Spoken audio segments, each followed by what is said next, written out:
आज की इस वीडियो में हम खत्म करने वाले हैं काइजू नंबर 8 के सीजन 2 को। जी हाँ, हम एपिसोड 10 और एपिसोड 11 को एक ही वीडियो में खत्म करेंगे। मेरा पहले से ऐसा प्लान था क्योंकि ये दोनों ही एक बहुत बड़ी जंग है काइजूस के अगेंस्ट, लेकिन इन दो एपिसोड्स में ये जंग शुरू होते ही खत्म होने वाली है क्योंकि बेसिकली ये बस एक स्टार्ट था सीजन 3 के लिए। तो बिना किसी तरीके शुरू करते हैं। एपिसोड 10 की शुरुआत होती है और हम यहाँ पर देखते हैं काफका का जो दोस्त होता है उसके साथ क्लीनिंग क्रू में काम करता था, आज उसकी बेटी की शादी है और इसके लिए वो काफका का इनवाइट रखवाता है। ये पता होने के बावजूद कि काफका फुल टाइम ड्यूटी पर है और हो सकता है कि वो ना आए, लेकिन फिर भी वो काफका के ऊपर भरोसा रखे बैठा हुआ था कि वो जरूर आएगा। तो यहाँ पर उसकी बेटी की शादी का टाइम हो जाता है और वो जाता है उसके पास और हम यहाँ पर इसे बहुत ज्यादा नर्वस देखते हैं। अब यहाँ पर दरवाजे खुलते हैं और शादी शुरू होने ही वाली थी, लेकिन सडनली ये होता है। जी हाँ, उस बड़ी सी बिल्डिंग के ऊपर हम एक काइजू को देखते हैं और वो काइजू सीधे उस बिल्डिंग के अंदर घुस जाता है। इससे बहुत ज्यादा तबाही होती है,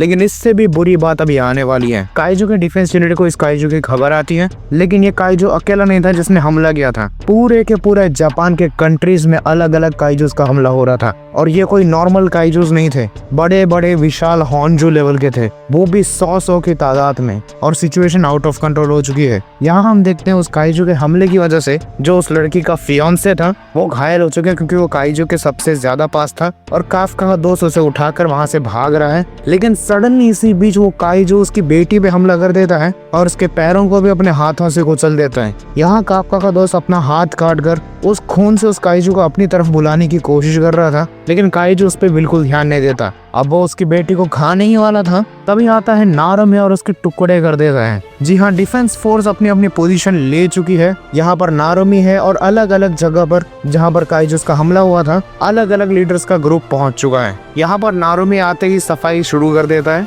अब सभी के सिस्टम्स और भी ज्यादा एनहेंस्ड हो चुके थे और ये पावर हम नारुमी से ही देख सकते हैं। वो एक ही झटके में 10 काइजूस के कोर्स को लोकेट भी कर सकता है और उसे मार भी सकता है। अब यहाँ पर हमें आसेगावा से पता चलता है कि ये सभी काइजूस पावर प्लांट्स पे हमला कर रहे हैं ताकि कंट्रीज की पावर रिसोर्स डाउन हो जाए और उसके साथ इंपॉर्टेंट फैसिलिटीज और इंपॉर्टेंट बिल्डिंग्स को भी टारगेट किया जा रहा है। अब यहाँ पर ये सब कुछ सुन के नारुमी समझ जाता है ये नंबर 9 ने ही किया है और अब इन सब के पास काइजूस को साफ करने के अलावा कोई रास्ता नहीं है। इसी के साथ नारुमी कहता है अब उन वेपन्स को डिप्लॉय करने का टाइम आ चुका है और इसके बाद हम देखते हैं कीकोरू को, जो कि काइजू नंबर 4 के वेपन को पहनी हुई है, वही वेपन जो कि उसकी माँ पहना करती थी। इसके बाद हमें पता चलता है काइजू नंबर 4 का वेपन अकेला एक ऐसा वेपन है जो कि यूजर को उड़ने की क्षमता देता है और इसी की वजह से कीकोरू की माँ का किल काउंट सबसे ज्यादा है। इसी के बाद हम देखते हैं कीकोरू अपनी पोजीशन ले चुकी है और एक इलेक्ट्रोमैग्नेटिक ब्लास्टर से वो उन काइजूस की तरफ उड़ जाती है। इसी बीच वो मशीन कीकोरू को डिप्लॉय करता है और कीकोरू की स्पीड इतनी ज्यादा थी कि वो कुछ सेकंड्स में ही कुछ 50-60 किलोमीटर कवर कर लेती है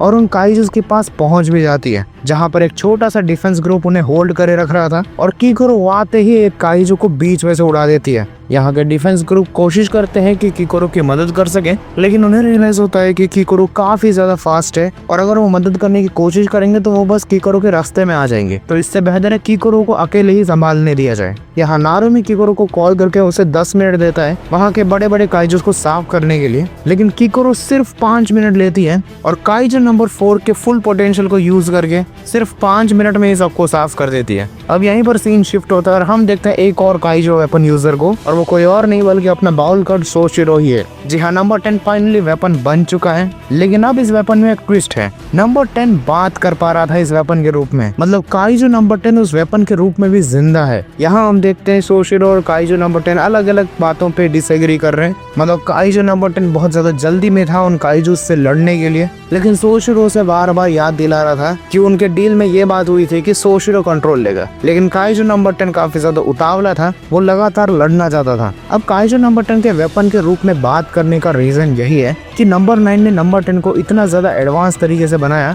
कि उसे समझ पाना साइंटिस्ट के लिए काफी ज्यादा मुश्किल था। तो वो सोशिरो का नर्व सिंक्रोनाइजेशन नहीं कर पाए उस नंबर 10 के वेपन के साथ। वो दोनों अलग हैं और अलग ही रहेंगे, तो उन दोनों को आपस में बात करके ही सिंक्रोनसली काम करना पड़ेगा। अब यहीं पर सोशिरो को डिप्लॉय होने से पहले ही नंबर 10 सोशिरो के सूट में लगी पूंछ की मदद से हेलीकॉप्टर को नीचे से ही काट देता है और सोशिरो वहीं से नीचे गिर जाता है। यहाँ सोशिरो लैंड करता है बहुत सारे काइजूस के बीच में और यहाँ सोशिरो परेशान भी हो रहा था क्योंकि नंबर 10 को इतनी ज्यादा जल्दी थी कि वो बड़े से डिसएडवांटेज वाले स्पॉट में ही गिर पड़ा।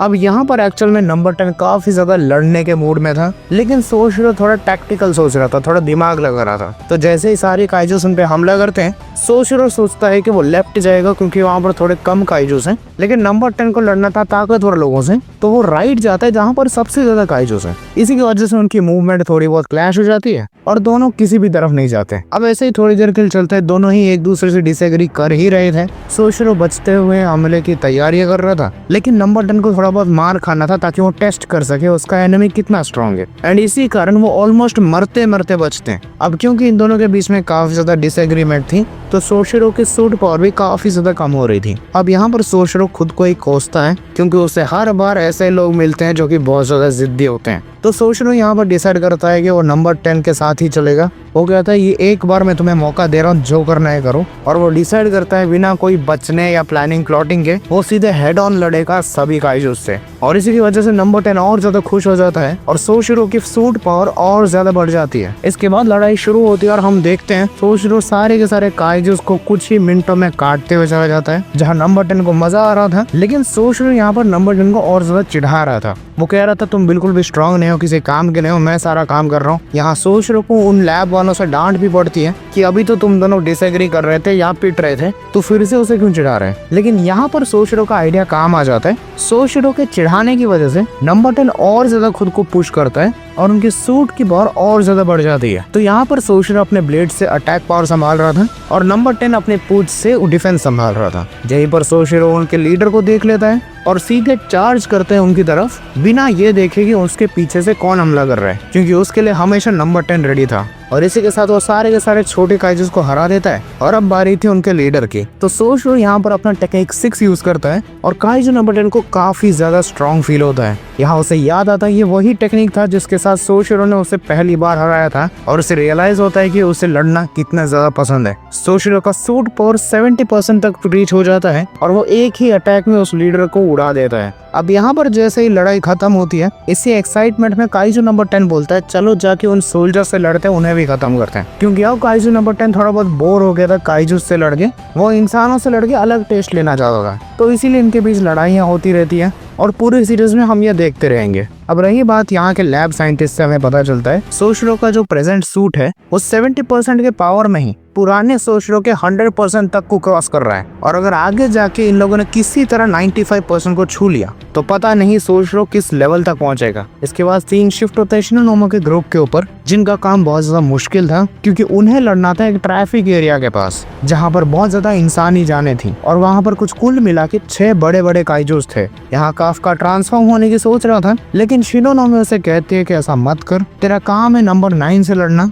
और अगर अभी तू ट्रांसफॉर्म हुआ तो नंबर 9 को पता चल जाएगा कि काइजू नंबर 8 कहाँ है। तो काफका यहीं पर पीछे रहता है और छोटे मोटे काम संभालता है, लोगों को बचाना वगैरह। यहाँ हम देखते हैं वो बड़े बड़े काइजूस अपने मुंह के एक एक ब्लास्ट से ही बड़े बड़े बिल्डिंग उड़ा रहे हैं और शिनोनोमे को समझ नहीं आ रहा था कि किया क्या जाए। तभी उसे मैसेज आता है मीना आशिरो का और वो कहती है मैं सब संभाल लूंगी, जिसपे शिनोनोमे को कुछ समझ नहीं आता क्योंकि मीना आशिरो एक अलग सिटी में थी, वहां से कैसे संभालती। और यहाँ पर इससे पहले शिनोनोमे कुछ समझती, दूर से एक बहुत ही खतरनाक शॉट पड़ता है काइजू को और वो वहीं पर खत्म हो जाता है। इसके बाद हम देखते हैं मीना का एक बेहतरीन अपग्रेडेड वेपन जो कि लिटरली एक बिल्डिंग के ऊपर एक बड़े से ट्रक जितना बड़ा कैनन था और उसके अंदर थी मीना, और वो पॉइंट उन काइजू से कुछ 20 किलोमीटर की दूरी पे था और इतनी दूरी में इतने खतरनाक फायर पावर के साथ एकदम परफेक्ट एक्यूरेसी के साथ मीना फायर कर पा रही थी, इसीलिए मीना को सबसे अलग बोला जाता है। अब तक की हिस्ट्री में मीना जितना फायर पावर कोई अचीव नहीं कर पाया है। और इसी के साथ एपिसोड 10 यहाँ पर खत्म होता है। एपिसोड 11 वहीं से शुरू होता है जहाँ पर एपिसोड 10 खत्म हुआ। यहाँ पर मीना कुछ और 2 या 3 शॉट्स में ही सारे के सारे बड़े के बड़े 6 काइजूस चुटकियों में खत्म कर देती है। इसके बाद शिनोनोमे को ऑर्डर्स मिलता है जाके टेरेस्ट्रियल काइजूस को हराने के लिए। अब यहाँ पर ये सब लोग काफी ज्यादा ओवर कॉन्फिडेंट हो रहे थे कि मीना के लिए इतने बड़े काइजूस को हैंडल करना चुटकियों का काम है, और हम देखते हैं अलग अलग रीजियंस में काइजूस साफ भी हो जा रहे हैं। लेकिन नारुमी और किकुरो यहाँ पर थोड़ा दिमाग इस्तेमाल करते हैं और उन्हें ये सब कुछ सही नहीं लगता, ये सब काफी ज्यादा आसान आसान लग रहा था, और अगर ये नंबर 9 ने प्लान किया है तब तो ये इतना आसान होना भी नहीं चाहिए। यहाँ पर हमें समझ आता है कि जितने भी काइजूस ने हमला किया उन्होंने ज्यादा कुछ डिस्ट्रक्शन नहीं किया, मतलब छोटा मोटा कोलेटरल डैमेज तो हुआ है पर काइजूस लेवल का कोई डिस्ट्रक्शन नहीं हुआ, जिसपे इन लोगों को समझ आता है कुछ तो अभी है जो कि बाकी है। नंबर 9 अभी भी उसे होल्ड करके बैठा है। इसके बाद इन सभी का शक सही निकलता है और वहाँ रोड पे गटर के नाले से बहुत बड़े फव्वारे निकलते हैं, मतलब बेसिकली वहाँ से कुछ तो बाहर आ रहा है। और उसके बाद हम देखते हैं अलग अलग रीजन में अलग अलग काइजूस हैं और वो भी मॉन्स्टर्स वाले। और इतना ही नहीं, इनका फोर्टिट्यूड लेवल एस्टिमेट होके आता है 9.0, जो कि काइजू नंबर 10 के बराबर है। और ऐसे एक नहीं, हर रीजन में एक एक निकला है। ये वही स्पेशल काइजूस थे जो कि कुछ समय पहले अपीयर हो रहे थे हर जगह और सडनली डिसअपीयर भी हो गए। अब इन सभी काइजूस को बनाने के पीछे नंबर 9 का एक बहुत ही खतरनाक मकसद है, वो हम थोड़ा एपिसोड में आगे जानेंगे। यहाँ पर वो लड़की वाली काइजू की शेप शिफ्ट कर सकती थी, वो किकुरु पे एक सोनिक वाली अटैक करती है जिससे किकुरु तो बच जाती है, लेकिन उसके पीछे खड़े हुए सोल्जर्स के चिथड़े उड़ जाते हैं, मतलब बेसिकली वो गायब हो जाते हैं। इतना स्ट्रॉन्ग अटैक था। अब यहाँ पर नारुमी किकुरु को कॉल करके कहता है, मुझे बताने पे शर्म आ रही है लेकिन हमारे पास अब कोई और रास्ता बचा नहीं। काइजू नंबर 9 का प्लान काम कर गया और अब हमें इन सभी खतरनाक काइजूस को अकेले अकेले ही निपटाना पड़ेगा। तो काइजू नंबर 9 का प्लान ये था कि वो डिफेंस फोर्स के सभी स्ट्रॉन्ग कैप्टन्स को अलग अलग बांट दे और उनके पास खतरनाक 9.0 वाला काइजू भेज दे। अब एक 9.0 वाले काइजू को सभी लोगों को मिल के हराना होता है, इवन कैप्टन्स को मिल के हराना होता है। और ऐसे काइजूस काइजू नंबर 8 ने अकेले अकेले कैप्टन को दिया है हराने के लिए, क्योंकि वो इंश्योर करना चाहता था कि डिफेंस फोर्स के सभी इंपॉर्टेंट और स्ट्रॉन्ग मेंबर्स मारे जाए। अब ये काइजूस इतनी ज्यादा स्ट्रॉन्ग थे कि नंबर 10 के बाद इनको खुद का नंबर मिल जाता है, नंबर 11 से लेके नंबर 15 तक। और अब ना चाहते हुए भी इन सभी को फाइट शुरू करनी पड़ती है। नारुमी लड़ता है नंबर 11 से, सोशिरो नंबर 12 से, शिनोनोमे नंबर 13 से, मीना नंबर 14 से और किकुरु के पास उसी की जैसी दिखने वाली नंबर 15। यहाँ किकुरु नारुमी की बात सुनते हुए यही याद कर रही थी कि जब भी सबसे ज्यादा इंपॉर्टेंट सिचुएशन होती थी तो हमेशा उसकी मदद करने के लिए कोई ना कोई बंदा आता था। वो बड़े बड़े काइजूस को संभाल ही नहीं पाती थी, तो वो अपनी माँ की जगह कैसे लेगी या फिर उन्हें प्राउड कैसे फील कराएगी। इसलिए वो तैयार हो जाती है और एक बूस्ट के साथ वो अपने सूट पावर को 80% तक लेके चली जाती है। इसी के साथ फाइट शुरू हो जाती है और वो काइजूस सब पे भारी पड़ रहे थे। मतलब किकुरु लगातार उस लड़की पे वार कर रही थी, लेकिन वो उसके साथ बस खेल रही थी। वो किकुरु से काफी ज्यादा फास्ट थी और एक एक हिट में वो किकुरु को मारने की क्षमता रखती थी। किकुरु का एक भी अटैक उस पे नहीं गिरता और किकुरु को भी उसके खतरनाक बॉम्ब वाले अटैक से बचना होता है। इवन हम यहाँ देखते हैं नारुमी नंबर 11 से लड़ रहा है, लेकिन वो अपनी फ्यूचर साइड को इस्तेमाल नहीं कर पा रहा, क्योंकि नंबर 11 पानी को इस्तेमाल कर रहे हैं उससे लड़ने के लिए। एंड इवन वो काइजूस बात भी कर पा रहे थे। नंबर 11 नारुमी से कहता है कि तुम नॉर्मल काइजूस के मूवमेंट्स तो प्रेडिक्ट कर सकते हो, पर पानी के फ्लो को कैसे प्रेडिक्ट करोगे। इवन सोशिरो का जो काइजू था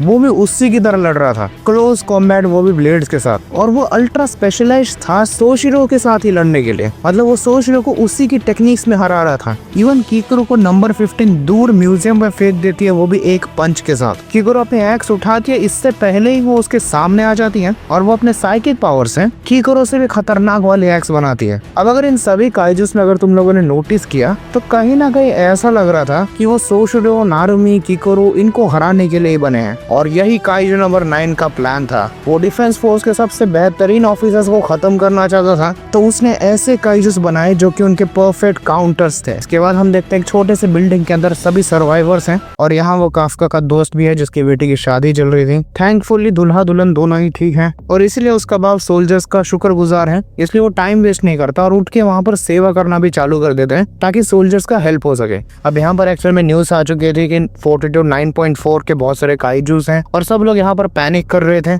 यहाँ काफका सबको बाहर से संभालने की कोशिश कर रहा था, उन सबको शेल्टर के अंदर पहुंचाना काफका का काम है। यहाँ पर काफका को भी न्यूज आती है और उसे पता चलता है शिनोनोमे बहुत बड़े खतरे में है, क्योंकि नंबर 9 ने शिनोनोमे के लिए भी एक बहुत ही अच्छा काइजू डिजाइन किया था जो कि बहुत ज्यादा तेज भाग सकता है और वो शिनोनोमे के कैनन टाइप अटैक के लिए काफी अच्छा काइजू है। इसके बाद हम एक छोटी लड़की को देखते हैं जो कि एक आंटी की मदद कर रही थी और उस आंटी को वो दिलासा देती है कि चिंता मत करो, डिफेंस फोर्स में काफी ज्यादा स्ट्रॉन्ग मेंबर्स हैं। उसने उनके कार्ड्स भी कलेक्ट करके करके रखे थे क्योंकि वो डिफेंस फोर्स की बहुत बड़ी फैन है और वो उन पे भरोसा कर रही थी कि किसी तरह वो उन सबको बचा लेंगे। इस पे काफ्का भी खुश होता है और सडनली यहाँ पर अर्थक्वेक आना चालू हो जाता है और सब लोग अंदर भागने लगते हैं। इसी चक्कर में वो लड़की नीचे गिर जाती है और उसके कार्ड्स भी बिखर जाते हैं। जहाँ वो रोते अपने कार्ड्स उठाने की कोशिश कर रही थी और काफ्का उसकी मदद करता है और उसे एक और बार होप देता है कि डिफेंस फोर्स पक्का संभाल लेगी इन सभी चीजों को। यहाँ क्योंकि काफ्का ने उसकी मदद की थी तो वो लड़की काफ्का को पूछती है कि तुम्हारा भी कोई कार्ड है तो बताओ, मैं सेव करके रखूंगी। जिसपे काफ्का कहता है मेरा कोई कार्ड नहीं है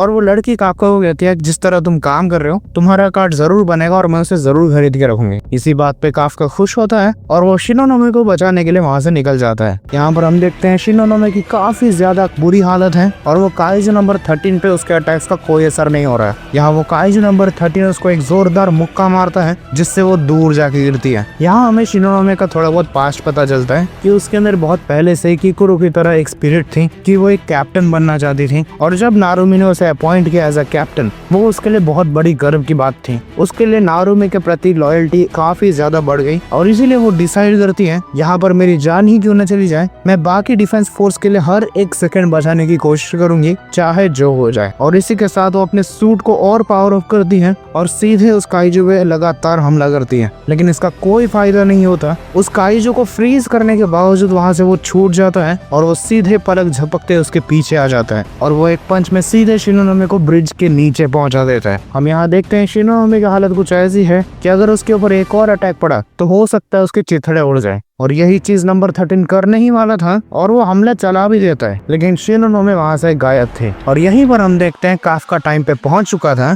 और उसने अपने स्पीड की मदद से उसे बचा लिया। यहाँ पर वो शिनोनोमे से माफी मांगता है क्योंकि उसने काफ्का को ऑर्डर दिया था ट्रांसफॉर्म नहीं होने को, लेकिन काफ्का से रहा नहीं गया और जैसे कि उसने प्रीवियस एपिसोड्स में बताया था चाहे कुछ भी हो जाए वो अपने दोस्तों को बचा कर रहेगा। इसी के बाद शिनोनोमे को वो साइड में रखता है और उसके मना करने के बावजूद ट्रांसफॉर्म हो जाता है काइजू नंबर 8 में और अब नंबर 8 भिड़ने वाला है नंबर 13 के साथ और यही सब कुछ काइजू नंबर 9 ऊपर से देख रहा था और वो बहुत ज्यादा खुश हो रहा था क्योंकि उसे नंबर 8 फाइनली मिल चुका है और इसी के साथ एपिसोड यहाँ पे खत्म हो जाता है। तो देखो नंबर 8 की बैटल में उतर चुका है, नंबर 9 ऊपर से निगरानी रख रहे हैं एंड इवन सिचुएशन काफी ज्यादा टाइट चल रही है। अगर नंबर 9 काफ्का को टाइम देता है तो वो बाकी के ग्रुप लीडर्स की मदद कर सकता है, लेकिन अगर नंबर 9 सीधे काफ्का से भिड़ता है तो बाकी के ग्रुप लीडर्स को अपने अपने काइजू को अकेले ही हराना पड़ेगा। अब देखते हैं ये मेंबर्स खुद को पुश करते हैं या फिर इनमें से कुछ लोग मारे जाते हैं। यह तो हमें अगला सीजन ही बताने वाला है। तो इसी के साथ हमने काइजू नंबर 8 का सीजन 2 भी खत्म कर लिया। कोई और एनिमे अगर तुम लोग को एक्सपीरियंस देखना है तो तुम कमेंट में बता सकते हो। हाँ, अगर वो बड़ा एनिमे हो तो मुझे थोड़ा टाइम लगेगा